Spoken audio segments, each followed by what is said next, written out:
નમસ્કાર દર્શક મિત્રો, આપ જોઈ રહ્યા છો નિર્માલ ન્યૂઝ અને નિર્માલ ન્યૂઝના ખાસ કાર્યક્રમ ટુ ધ પોઈન્ટમાં આપની સાથે હું છું ધર્મી નકો। દર્શક મિત્રો, આપણા ભારત દેશના કર્ણાટક રાજ્યમાં ખાસ કરીને સરકાર દ્વારા નિર્ણય લેવાયો છે બાળકો માટે સોશિયલ મીડિયાના ઉપયોગને લઈને કેટલાક નિયમો જે છે બનાવવામાં આવ્યા છે તેના વિશે પણ ચર્ચા કરવી છે અને પ્રતિબંધ મૂકવામાં આવ્યો છે તેના ઉપર પણ ચર્ચા કરવી છે।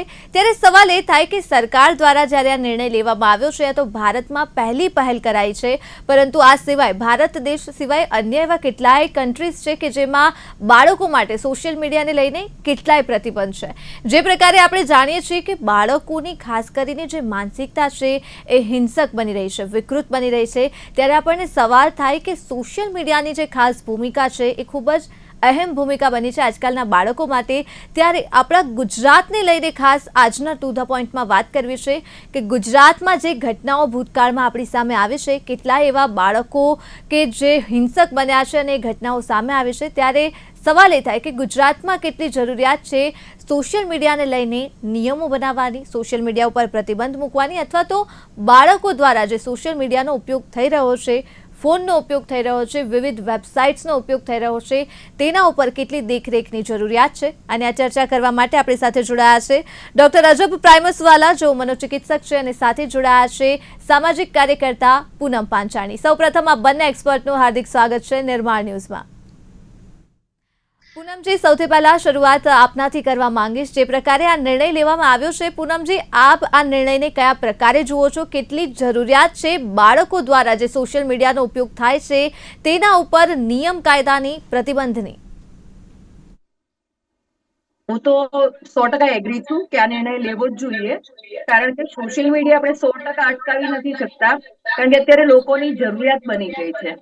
પણ બાળકોમાં આપણે ખાસ આને અટકાવીશું તો ક્યાંક ને ક્યાંક બાળકોમાં કંટ્રોલ કરીશું તો આગળની જે પેઢી છે કે આગળનું જે ભવિષ્ય છે એને જરૂર થોડીક સુધારણા હેઠળ લઈ જઈ શકશું, કારણ કે આપણે જોઈએ છે દિન બર દિન બાળકો કેટલા હિંસક બનતા જાય છે। એ મરવા માટે બી વિચાર નથી કરતા, સુસાઇડ કરવા માટે બી વિચાર નથી કરતા, કોઈને મારવા માટે પણ વિચાર નથી કરતા। આપણે સૌએ જોયેલું છે રિસેન્ટલી સ્કૂલોમાં કિસ્સા બન્યા, 7 ડે સ્કૂલમાં જે કિસ્સો બન્યો તો એક નાના બાળકે એક બીજા અન્ય વિદ્યાર્થીનું મર્ડર કરી નાખ્યું, અને જે જગ જાહેર છે એવા કેટલા એ પછી અને પેલા પણ ઘણા બધા સ્કૂલના એવા કિસ્સાઓ આવે છે કે નવી નવી તમે કોઈની બેગમાંથી નાની દારૂની સેમ્પલની બોટલ્સ નીકળી રહી છે, ડ્રગ્સ નીકળી રહ્યા છે, ચાકુ છોરા નીકળી રહ્યા છે। એટલે તમે વિચાર કરો બાળકની વિકૃતિ કેટલી દિવસે ને દિવસે વિકૃત થઈ રહી છે, ક્રૂર બની રહી છે, હિંસક થઈ રહી છે। તો હવે એની પાછળનું કારણ શું? કારણ કે મા બાપ તો એમની પાછળ જે યોગ્ય ખર્ચો કરવો હોય, ધ્યાન આપવું હોય આપે જ છે। શિક્ષણ પાછળની વાત કરું છું, પણ ક્યાંક ને ક્યાંક ઘરમાં જે પર્સનલી ધ્યાન આપવું જોઈએ એની ઉણપ ક્યાંક લાગે છે, કારણ કે અત્યારની પરિસ્થિતિમાં આપણે જોઈએ તો માતા પિતા બંને વર્કિંગ હોય છે। એમાં હું મારા ઘરની જ વાત કરું તો હું અને મારા હસબન્ડ બંને વર્કિંગ છીએ, ત્યારે એવી પરિસ્થિતિમાં જયારે બાળકો એકલા રહેતા હોય ત્યારે એમને કંઈક કોકની જરૂર હોય, માની લો કે હૂંફ છે, પ્રેમ છે, સપોર્ટ છે, ત્યારે એને કોઈને કોઈ વ્યક્તિની જરૂર પડે, પણ માતા પિતા એ વસ્તુ આપી નથી શકતા। કેમ? માતા પિતા કામ ધંધેથી આવે તો કંટાળીને આવે, અને પછી બાળકોને માની લો કે જયારે ફ્રી પડે ત્યારે બાળકો એમના મોબાઈલ લઈને બેઠા હોય, માતા પિતા એમના મોબાઈલ લઈને બેઠા હોય, કોઈને કોઈનાથી લેવા દેવા જ નથી। અને ખાસ કરીને જયારે વિભક્ત કુટુંબ થઈ ગયા છે, વિભક્ત કુટુંબમાં આપણે રહીએ ત્યારે આ પ્રશ્ન અને આ તકલીફ વધારે નડે છે, કારણ કે પહેલા એવું હતું કે જોઈન્ટ ફેમિલીમાં રહેતા તો બા દાદા કે કાકા કાકી એમની વોચ રહેતી, એમનો સપોર્ટ મળી જતો, એક કંપની મળી જતી ઘરમાં કે વાતચીત કરવા માટે કે બીજું અન્ય પ્રવૃત્તિ માટે। પણ હવે એવું કઈ રહ્યું નથી, એટલે બાળકો એકલા કરે શું? એટલે મોબાઈલ નામનું એક યંત્ર આપી દેવામાં આવે બાળકને પોતાના માતા પિતાના પોતાના કમ્ફર્ટ ઝોન માટે, અને બાળકોમાં આવી વિકૃતતા વધતી જાય છે, જેના લીધે દિવસે ને દિવસે ક્રાઇમ વધતા જાય છે, ગેમ્સનો ઉપયોગ વધે છે, અને એમાં ને એમાં આ ક્રાઇમ વધતા જાય છે। તો સરકારે 100% આમાં પગલા લેવા જોઈએ, અને યોગ્ય જ પગલા લીધા છે, આજે બેન કર્યું છે, હું એગ્રી છું 100%। બિલકુલ અજબ, જે પ્રકારે પૂનમજીએ વાત તો કરી કે, અને આપણે સૌ કોઈ જાણીએ છીએ કે બાળકો જે સોશિયલ મીડિયાનો ઉપયોગ કરે છે એ બાળકોની વિકૃતતા વધારી રહી છે। આપણે ભૂતકાળની એ ઘટનાઓ જાણીએ છીએ કે બાળકો જે છે હવે બીજાનો જીવ લેવા સુધી પણ પહોંચી ગયા છે, તેમાં પણ પાછળ નથી પડતા। એટલે આપને મારે આજે સવાલ એ કરવો છે, એ જાણવું છે આપની પાસેથી ડોક્ટર અજબ કે કયા પ્રકારે સોશિયલ મીડિયાનો જે ઉપયોગ છે એ તો મોટા લોકો પણ કરે છે, વૃદ્ધો પણ કરે છે, પુખ્ત વયના લોકો પણ કરે છે, પણ બાળકોની આજે આજે વાત કરવી છે બાળકોના મગજ ઉપર કયા પ્રકારે સોશિયલ મીડિયાનો જે ઉપયોગ છે એ ખરાબ અસર કરે છે, કયા પ્રકારે નુકસાન કરે છે. શરૂઆત આપણે કરીએ તો સોશિયલ મીડિયાની જ્યારે વાત આવે છે ને, એ એક કાલ્પનિક જીવન છે કે જે રિયાલિટી સાથે જેના બહુ જ ઓછા સંજોગો મળે છે. બાળકો વૃદ્ધ અવસ્થા દરેક ઉંમરના લોકો જ્યારે સોશિયલ મીડિયા જોવે છે ત્યારે એ લોકો એક કાલ્પનિક દુનિયામાં જીવવા લાગે છે. એ જ પ્રમાણે મોટા લોકો એ વસ્તુને એનાલિસિસ કરી અને એને જવા દઈ શકે છે અથવા એની ઉપર વતાવી શકે છે. બટ બાળકોનું મન એટલું નાજુક અને નબળું હોય છે કે એ લોકોમાં એ સાચું શું ખોટું શું એ વસ્તુઓ એને બાયફગેટ કરવાની એ લોકોમાં ક્ષમતા નથી હોતી. એટલે અત્યારે બાળક જે જુએ છે એ વસ્તુ એ પ્રેક્ટિકલ એમાં એને એસેસ કરે છે. જેવી રીતે મેમે અત્યારે જસ્ટ કીધું કે જે 7 ડે એડવેન્ટિસ્ટનો જે એક આપણી સામે જે મર્ડર કેસ છે કે જે બી 2 બાળકોના વચ્ચેની અનબન હતી, આના રિલેટેડ જે એક નેક્સ્ટ લેવલ સુધીનું પહોંચી ગયું, એ બાળકોની આપણે વાત કરીએ તો બંને બાળકો નાજુક અને નબળા હતા. એ પ્રમાણે એ લોકો આજુબાજુના માહોલથી સોશિયલ મીડિયાથી એટલા બધા ઇન્ફ્લુઅન્સ થઈ ગયા હતા કે એ લોકો જે ફાઇન લાઇન ઓફ ડિફરન્સ આપણે જે કહીએ કે જે સાચું અને ખોટું આપણને શીખવાડે, કે જે મોરાલ કંપાસ આપણે કહીએ છીએ, સોશિયલ મીડિયા આ મોરાલ કંપાસનો એક દુરુપયોગ થઈ ગયો છે કે લોકો જે જુએ છે એ માની લે છે અને બાળકોની જે ક્ષમતા છે કે જે એક્સપોઝર છે એ એટલું બધું વધારે છે કે જે પોતાની ઉંમર કરતા વધારે એક્સપોઝર એ લોકોને મળી જાય છે. એટલે એ વસ્તુ એ લોકો એનાલાઇઝ નથી કરી શકતા અને એ વસ્તુમાં સારું નરસુની જે મિડ લાઇન છે એ ક્યારે ક્રોસ થઈ જાય છે બાળકોને ખબર નથી પડતી. અને એડલ્ટ તરીકે મેમે એક બીજી વાત કરી કે આપણે એડલ્ટ તરીકે ફોન આપી દેતા હોઈએ છીએ કે એક બેબી સિટર છે કે બાળક એમનું પોતાનું સ્વતંત્ર બની શકે. દરેક વસ્તુનો સારો અને ખરાબ પ્રભાવ છે. સોશિયલ મીડિયામાં જો બાળકો કદાચ એ લોકો પોતાના ઇન્ટર્નશિપ માટેની કઈ કઈ જગ્યાએ અવેલેબિલિટી છે એવું કંઈક જોતા હોય તો એ વસ્તુ પોઝિટિવલી વધે છે. અને પણ એ પોઝિટિવ ઉપયોગ કરનાર બાળકો માંડ 2% છે. બાકી 98% ગેમ્સમાં ઇન્વોલ્વ છે, ખાલી રીલ સ્ક્રોલ કરવામાં છે અને મારી જિંદગી કેટલી બીજા કરતા દુઃખી છે એ વસ્તુ પર અફસોસ કરવા વાળા છે. એટલે જેવો એ લોકોને ચાન્સ મળે કે હું કંઈક એવું કરું કે જેનાથી હું સેન્ટર ઓફ એટ્રેક્શન બની અને સોશિયલ મીડિયા પર કનેક્ટ થઈ શકું, એ લોકો એ બધી જ વસ્તુ કરે છે. રીલ્સ બનાવી અને એમાં ઘણી રીલ્સ એવી ઘાતક રીલ્સ હોય છે કે જેમાં પોતાની જાનહાનિ પર બી એ લોકોને હોય છે. એટલે જે રીતે આપણે વાત કરીએ કે પોતાની જાનનું નથી વિચારતા અને બીજાની જાન માટે બી એ લોકોને કોઈ જ ફેર નથી પડતો. જો એ લોકોને વધારેમાં વધારે લાઇક્સ મળતા હોય, એ લોકોના ફોલોઅર્સ વધતા હોય, એ વસ્તુ એ લોકોનું જે સોશિયલ ઇમ્પોર્ટન્સ છે કે જે એ લોકોની ડિજિટલ લાઈફ છે એ એટલી બધી મહત્વપૂર્ણ છે એ લોકો માટે કે એ લોકોને રિયાલિટીથી ઘણું દૂર રહેવું બી ચાલશે, બટ ડિજિટલ લાઈફમાં મારી પોપ્યુલારિટી જોઈએ મને. આ વસ્તુના કારણે બાળકને જેટલું આપણે સમજૂતીથી એને વાપરવા માટેની તૈયારી બતાવીએ છીએ, પછી એ બાળક જો વાપરશે તો કદાચ સારી રીતે ઉપયોગ કરી શકશે સોશિયલ મીડિયાનો, ના કે એના નેગેટિવ રિપરકશન્સમાં એના હાથે ચડી જશે. વાત કરી છે આપે. એટલે પૂનમજી, હવે બીજો સવાલ એ થાય કે જ્યારે બાળકોની વાત આવે તો તેના પાછળ સૌથી મોટી જવાબદારી હોય છે વાલીની, માતા પિતાની.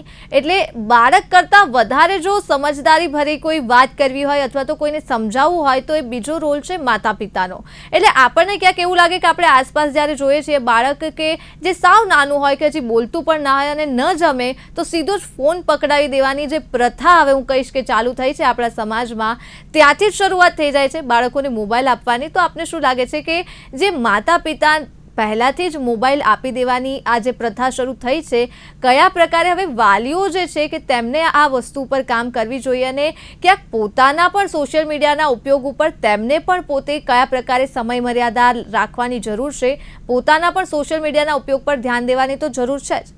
બાળકોને કઈ રીતે કહેશે કે હવે સોશિયલ મીડિયાનો ઉપયોગ તમે ઓછો કરો, દેખરેખ કઈ રીતે કરશે? તમે સાચું કીધું. સૌથી પહેલા જવાબદારી માતા પિતાની જ આવે છે બાળકોની કેળવણીની, અને બીજી શિક્ષકોની આવે છે. સૌથી પહેલા માતા પિતાની વાત કરીએ તો જેમ મેં તમને આગળ વાત કરી કે વર્કિંગ હોય છે એટલે કમ્ફર્ટ ઝોન માટે, એમના પોતાના સ્વતંત્રતા માટે કે ભાઈ બાળક એમની પાસે ના આવે, કચકચ ના કરે એટલે ફોન આપી દે છે. હવે તો આ લોકોએ કેવું કર્યું છે કે માતા પિતા નાનું બચ્ચું હોય વર્ષનું 8 મહિના 10 મહિના જયારે બેસતું થાય, થોડુંક એવું સમજણું થાય તો એ લોકો ખવડાવવા માટે એને બાળકને ફોન આપી દે છે. મેક્સિમમ અત્યારે આ જોવા મળે છે કે મોબાઈલ ફોન હોય તો બાળક જમે, બાકી નહીં. હવે અમે બધા જયારે આપણે બધા આપણા સમયમાં નાના હતા તો શું મોબાઈલ જોઈને જ જમ્યા છીએ, આપણે બી મોટા થયા છીએ, આપણે બી ઘડતર થયેલું છે, તો આપણે ફોન નહીં. આપણા સમયમાં બાળકોને રચ્યું રાખતા, કંઈક ધ્યાન ડાયવર્ટ કરીને ખવડાવતા, કોઈ સ્ટોરી સંભળાવતા ખવડાવતા, કોઈ વસ્તુ બતાવતા ખવડાવતા. મોબાઈલ ફોન્સ આપણી દુનિયામાં નતા. પણ અત્યારે બાળકને મોબાઈલ ફોન આપી દીધું, એના જે કલર્સ છે, એને જે રીલ્સ છે કે એને જે જોવું છે એ બતાવવામાં આવે છે, અને એના લીધે બાળકને એનું એટલું એડિક્શન થઈ જાય છે કે એ શું ખાય છે એ બી એને ખબર નથી હોતી. એને ખાતી વખતે બીજું કોઈ જોઈએ કે ના જોઈએ, મોબાઈલ ફોન તો કમ્પલસરી જોઈએ. એને માતા પિતા આપે જ છે. માતાને એમ થાય કે ચલો ઇઝીલી ખાઈ લે છે ને, આપણું કામ તો નીકળે છે ને, આપણો તો સમય બચે છે ને, પણ એને ખબર નથી કે એના ભવિષ્ય સાથે માતા રમી રહી છે. કારણ કે બાળકને એટલું હદે એડિક્શન થઈ જાય છે, અને એને ખાધું એ ચાવે છે કે નહીં એ બી એને ખબર નહીં હોતી. ગળી જાય છે, શું કરે છે એને કોઈ જ જ્ઞાન નથી હોતું આ બાબતે. એટલે એક વસ્તુ આ. બીજી વસ્તુ કે વિભક્ત કુટુંબ, જે મેં તમને પેલા બી વાત કરી કે જોઈન્ટ ફેમિલી નથી હોતી, એ બી એક માઇનસ પોઈન્ટ છે કે માણસોએ હવે ન્યુક્લિયર કરતા જોઈન્ટ ફેમિલીમાં રહેવું પસંદ કરવું જોઈએ, જેથી બાળકનું ઘડતર પ્રોપર રીતે થઈ શકે. એટલે એક આ વસ્તુ બી છે. અને ત્રીજી વસ્તુ મેં તમને કીધી કે બીજી જવાબદારી શિક્ષકોની આવે છે. આપણે ક્યાંક ને ક્યાંક પેરેન્ટ્સ તરીકે એમાં બી પાછા પડીએ છીએ કે જયારે આપણે સ્કૂલમાં મોકલીએ છીએ ત્યારે આપણે એમ સમજી લઈએ છીએ કે ચલો સ્કૂલમાં મોકલીએ એટલે ટોટલી જવાબદારી ભણાવવાથી લઈને બધી શિક્ષકોની કે ટીચર્સની કે સ્કૂલની રહેશે. પણ આપણે માતા પિતા તરીકે એવું નથી વિચારતા કે બાળક તો આપણું છે. શિક્ષક માટે હજારોની સંખ્યામાં બાળકો છે, પણ આપણું તો એક બાળક છે ને. જયારે ટીચર કંઈક ગલતી કરે આપણું બાળક, તો એની ભૂલની સજા, પનિશમેન્ટ કંઈક આપે ટીચર બાળકને, સ્ટુડન્ટને, અથવા તો એના પેરેન્ટ્સને બોલાવવામાં આવે કમ્પ્લેન કરવા માટે, ત્યારે એ સમયે બાળકનું ઉપરાણું લઈને એ શિક્ષક સામે માતા પિતા લડવા લાગે છે પેરેન્ટ્સ, કે ના મારું બાળક તો આવું કરી જ જશે, કે તમે મારા બાળકને ખીજાયા કેમ, તમે મારા બાળકની ઇન્સલ્ટ કેમ કરી, તમે મારા બાળક ઉપર હાથ કેમ ઉપાડ્યો. અમારા સમયે તો એવું હતું કે મમ્મી કે પપ્પા કોઈ સ્કૂલમાં આવતા કમ્પ્લેન હોય અથવા પેરેન્ટ્સ મીટિંગમાં બી, તો અમને બીક લાગતી કે ક્યાંક મમ્મી પપ્પા આપણી કમ્પ્લેન ઘરની ના કરી દે અને ટીચર્સની સામે આપણને લાફા ના મારી દે, અને ઉલટાનું ટીચર કમ્પ્લેન કરે તો ટીચરની સામે ટીચર તો મારતા, જોડે જોડે લાફા મમ્મી પપ્પા બી મારતા. તો એક આ સિચ્યુએશન પહેલા હતી, અને એમાંથી ઘડાયેલા બાળકો અત્યારે તમે જો છો સારા ઉચ્ચ લેવલ ઉપર છે. પણ અત્યારે સિચ્યુએશન કેવી આવી કે આપણે ટીચર્સ ઉપર આક્ષેપ મૂકીએ છીએ, મારા બાળકને તમે માર્યું, અમે તમારા ઉપર કેસ કરી દઈશું, સ્કૂલ ઉપર કેસ કરી દઈશું, સોશિયલ મીડિયામાં લાઈવ બનાવવામાં આવે છે.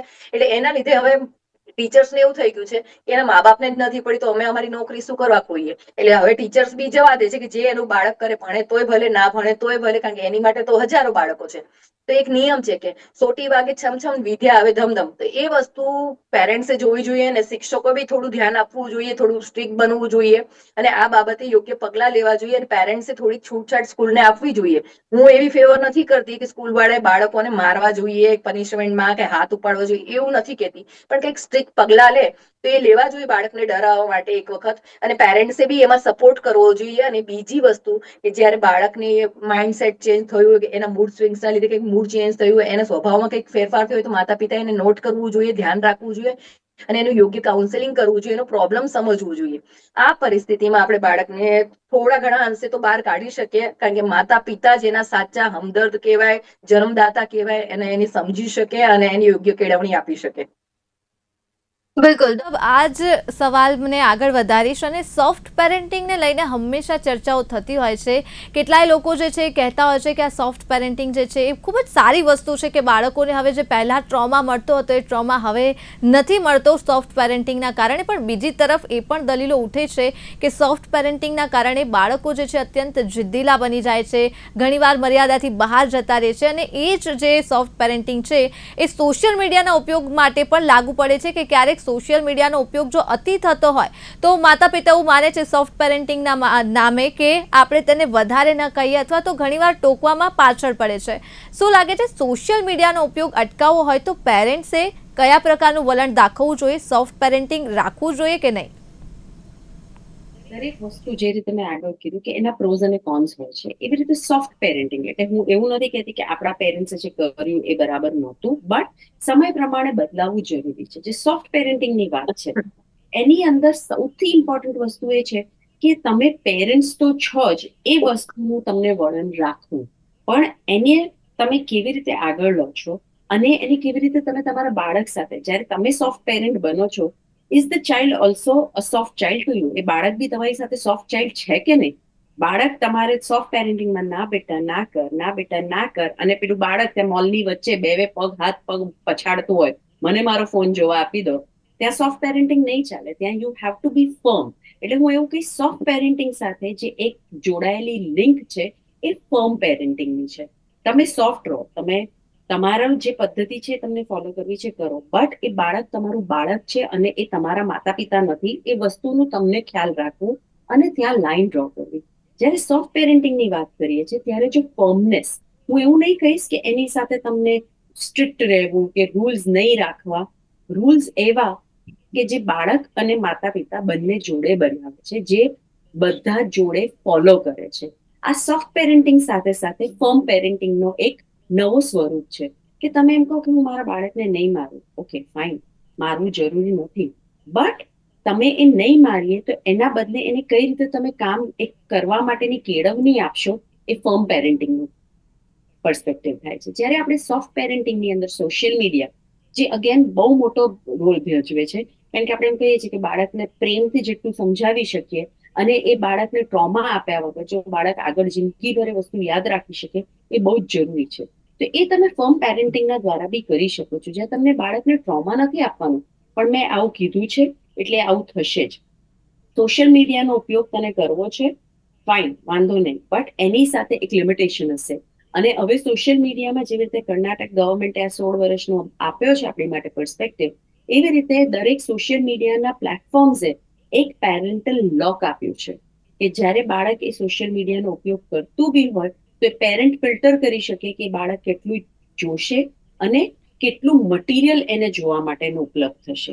આ પેરેન્ટલ કંટ્રોલ જે હજી આજના આપણે મોડર્ન પેરેન્ટ્સને આ વસ્તુનો ઘણાને ખ્યાલ હશે, બટ એ વસ્તુનો ઉપયોગ કરવો બહુ જ જરૂરી છે. કારણ કે સોફ્ટ પેરેન્ટિંગ સાથે આ એક ઓબ્ઝર્વેશન રાખવું, હું એવું નહીં કહું કે હેલિકોપ્ટર બની અને એની સાથે એ શું કરે છે, શું જોવે છે, શું જોવે છે, બટ એક પેરેન્ટલ કંટ્રોલ દ્વારા આપ એક ઓવરવ્યૂ કરી શકો કે તમારું બાળક કઈ દ્રષ્ટિએ શું જોઈ રહ્યો છે, એની ફીડ કઈ રીતની છે, એઆઈ એને કઈ રીતનું એક્સપોઝ આપી રહેલું છે, એ બધું આપ કંટ્રોલ કરી શકો છો. અને એક નાનો સો એની અંદર ટૂલકિટ છે કે બહુ મોટું રોકેટ સાયન્સ નથી કરવાનું કે ઓ અમે તો એટલા બધા ટેકનો સેવી નથી એટલે અમને ના આવડે.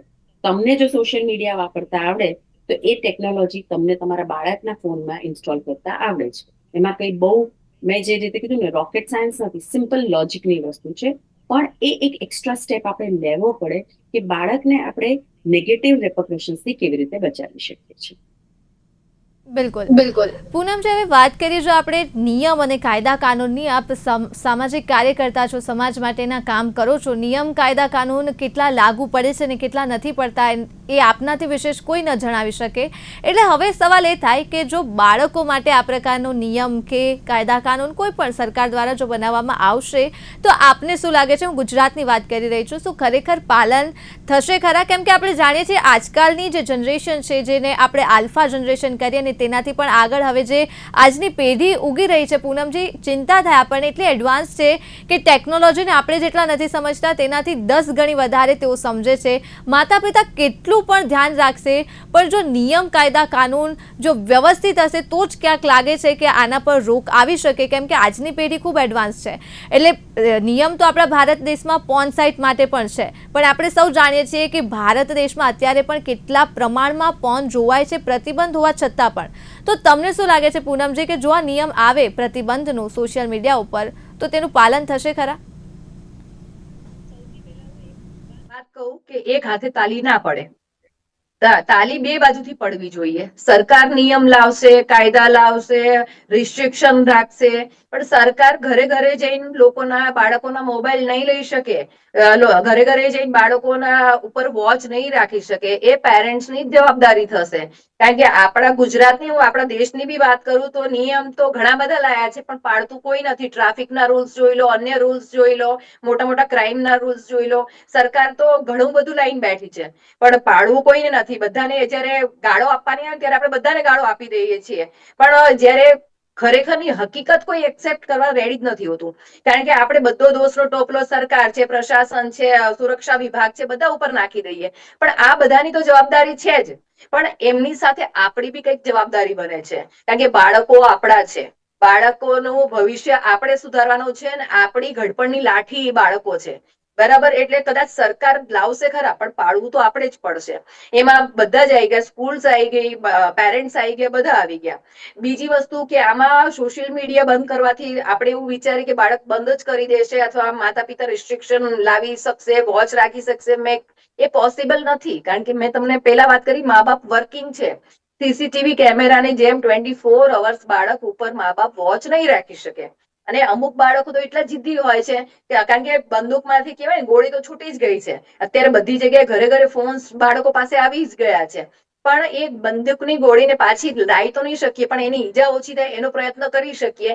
એની માટે માતા પિતાએ વોચ તો રાખવી પડશે, પણ સાથે સાથે જો તમારે 100% વોચ રાખવી હોય, રિસ્ટ્રિક્શન રાખવી હોય, તો મોબાઈલ ફોન્સ જ બાળકને બંધ કરી દેવા જોઈએ. આ સ્કૂલના જે બહાના હોય છે બાળકો પાસે કે મારી સ્કૂલની પીડીએફ આવશે, મમ્મી મારે સ્કૂલનું આ આવવાનું છે, મારે સ્કૂલની નોટ્સ આ કમ્પ્લીટ કરવાની છે, ઓનલાઈન સ્ટડી આવવાની છે. હું તો કહું શિક્ષણ વિભાગે ઓનલાઈન સિસ્ટમ જ બંધ કરી દેવાય, પીડીએફ સિસ્ટમ બી નહીં મોકલવાની. જે તે કોઓર્ડિનેટ કરવું એ વાલીઓ સાથે કરી લેવાનું, બાકી કોઈ જ ઓનલાઈન એજ્યુકેશન જ નહીં.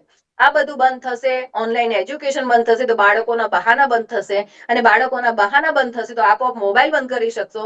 નકર ઈ એજ્યુકેશનના નામે ગેમ રમે છે કે બીજું કંઈ કરે છે એ આપણને કોઈને ખબર નથી પડવાની, કારણ કે સોશિયલ મીડિયામાં ખબર છે, ખાસ કરીને ઇન્સ્ટાગ્રામ જેવી આપણે એપ્લિકેશનમાં જોઈએ છે કે આપણે જે જોવા માંગતા હોય ને એ જ વારંવાર બતાવે છે. તો ઘણા ન્યૂડ વિડીયોઝ એવા અચાનક આવી જાય, બાળકનું મગજ કહેવાય કોમળ કહેવાય, એકદમ કુમળું, અને એક જિજ્ઞાસા વાળી વૃત્તિ હોય છે એ લોકોમાં, કારણ કે એમને એટલું બધું પૂરતું જ્ઞાન હોતું નથી. તો ઘણીવાર એવી ન્યૂ ડ્રીલ આવી જાય તો એને જિજ્ઞાસા થાય કે આ શું છે, શું કરી રહ્યા છે, તો એને જોવા માટે થોડું ટાઈમિંગ વધારે થઈ જાય. તો પછી એ નેક્સ્ટ રીલ સ્ક્રોલ કરશે એટલે એની જ વસ્તુ વારંવાર અપિયર થશે, એટલે પાછું એ વધારે જોશે.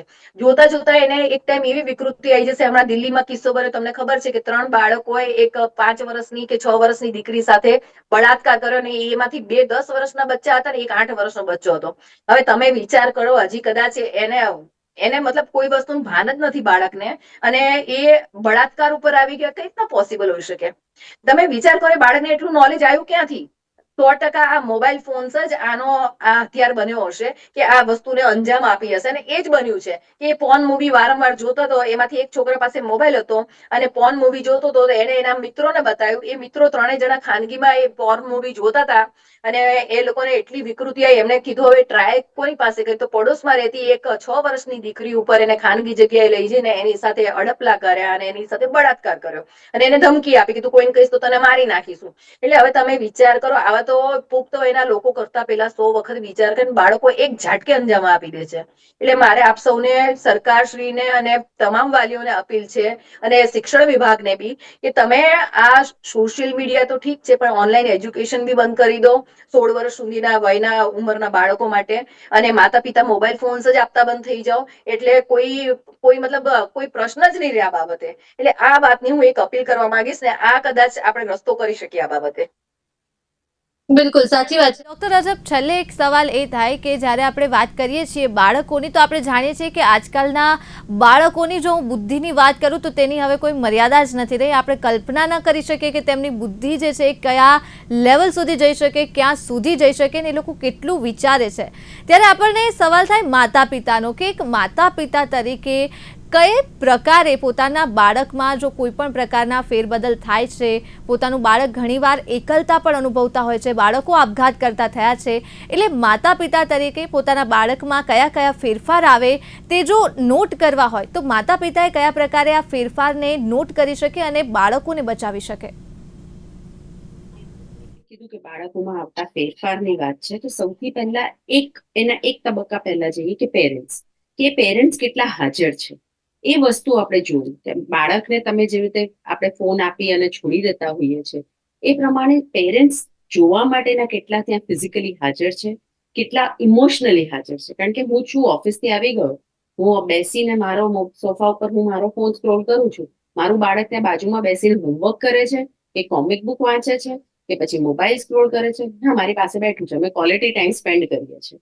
એટલે સૌથી પહેલા અહીંયા વાત આવે છે કે તમે તમારા બાળક સાથે કેટલો બોન્ડ બનાવો છો અહીંયા. અને જ્યારે બાળકની વાત આવે છે, એ બાળક જે જોશે એ શીખશે.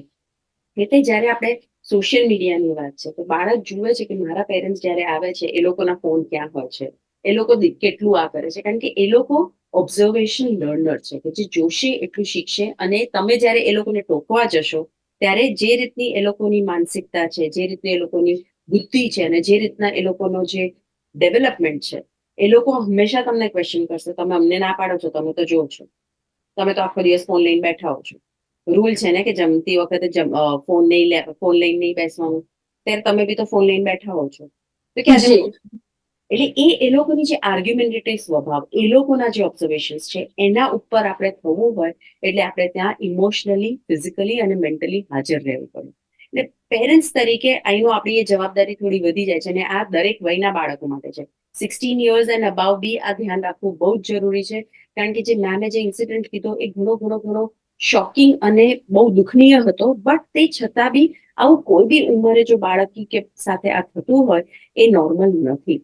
એટલે જ્યારે આપણે બાળકને જોવાની વાત કરીએ છીએ એ સુપરવિઝન બહુ જ જરૂરી છે. કારણ કે આપણું સમાજ એ રીતે ઘડાયેલું છે. આપણે એક ઇન્ડિવિજ્યુઅલિસ્ટિક સોસાયટીમાં નથી રહેતા કે જ્યાં આપણે બાળકને મૂકી દીધું અને એની મેળે મોટું થશે. આપણે એક કલ્ચરિસ્ટિક સોસાયટીમાં રહીએ છીએ જ્યાં આપણે આપણું કલ્ચર બાળકમાં ઇન્કલ્કેટ કરવું બહુ જ જરૂરી છે. અને એ ત્યારે જ થશે જ્યારે આપણે એ વસ્તુ કરતા હોઈશું. એટલે એઝ પેરેન્ટ સૌથી પહેલી મારી જવાબદારી એ છે કે મને મારા બાળક પાસેથી જે બિહેવિયર જોઈતું હોય એ બિહેવિયર હું પોતે મારા રૂટીનમાં ઇન્કલ્કેટ કરું. અને એ જ વસ્તુ હું પછી એની પાસે જ્યારે એક્સપેક્ટ કરું તો એ મને કાઉન્ટર આર્ગ્યુમેન્ટ નથી કરી શકવાનું. અને એને બી એ લાગશે કે ના, મારા પેરેન્ટ્સ કરી રહ્યા છે એટલે મારે બી કરવું જોઈએ અને આ વસ્તુ એટલી બધી જરૂરિયાત છે મારી માટે. અદરવાઇઝ એ લોકો બી એ વસ્તુને ટેકન ફોર ગ્રાન્ટેડ કરે છે. એટલે અહીંયા એક બેઝિક વસ્તુ આપણે માનીએ, એક નિયંત્રણ કે એક લિમિટેશન કે ભાઈ આટલું જ એક્સપોઝર, પેરેન્ટલ કંટ્રોલ અને પેરેન્ટ્સ બિહેવિયર, આ ત્રણેય વસ્તુ ઇક્વલી ઇમ્પોર્ટન્ટ છે કે એ બાળક કેવી રીતે એ વસ્તુનો ઉપયોગ કરે છે, સદુપયોગ કરે છે કે દુરુપયોગ કરે છે. ઉપયોગ કરવું એક લિમિટમાં સદુપયોગ છે અને લિમિટની બહાર અને ખોટું નેગેટિવ નરસા રસ્તે એ દુરુપયોગ છે. એટલે આપણે આપણા બાળકને એ સદુપયોગમાં રાખવું કે દુરુપયોગના લેવલ સુધી લઈ જવા દેવું એ ડિસિઝન આપણા પાસે છે. બટ જો આપણે કોન્શિયસલી એની ઉપર થોડું ફોકસ કરીને કામ કરીએ તો. ખૂબ આભાર ડોક્ટર અજબ પૂનમજી, આપ બંનેનું અમારી સાથે જોડાવા બદલ અને ચર્ચા બદલ ફરી એક વખત આભાર. તો દર્શક મિત્રો, ટુ ધ પોઈન્ટમાં આજ માટે બસ આટલું જ. ફરી મળીશ નવા વિષય સાથે. હાલ મને આપશો રજા. નમસ્કાર.